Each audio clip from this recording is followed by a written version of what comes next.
Previously, the group unanimously voted not to go back to the room full of small razor-like barbs in the water, so they headed in the other direction instead. The next room they found was labeled Illuminate, and it involved a puzzle using crystals, beams of light, and a statue that they were surprisingly able to easily and quickly solve. It was first time for everything, huh? In the tunnel ahead, the group saw a number of brightly colored fish. Talk recognized them as nibblefish, which weren't particularly dangerous but did have a taste for flesh. Keelan tried to convince them the group tasted bad, but they weren't buying it. Taria then turned the water cold, which took care of that problem. There were two paths ahead of them, one to the north and one to the east, that clearly had kelp clogging the passage. Talk volunteered to see if there was anything behind the kelp, as in his fungal form, the fish had no interest in eating him. Because, historically speaking, splitting the party has always gone well. Talk made his way through the passage, which split into two separate tunnels.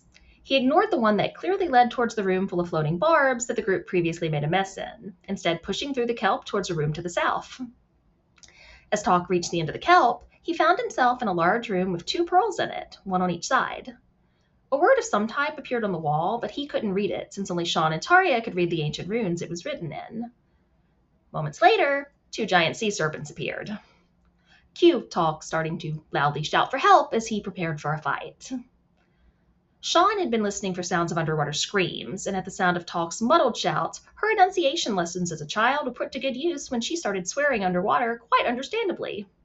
Oz also heard Talk's yells, and their reactions clued the others in that maybe, just maybe, things had gone wrong again. Everyone rushed towards the room as fast as they could, although it was easier said than done for some of them. Still, the fight went fairly well, and the group managed to take down both sea creatures. The otter, of course, got the killing blow, yet again, because of course he did. Once the fight was over, Taria noticed the word on the wall for that room. Vanquish. Since the group had already taken out the sea serpents, they touched the pearls, which immediately started glowing white. And that is where we left off.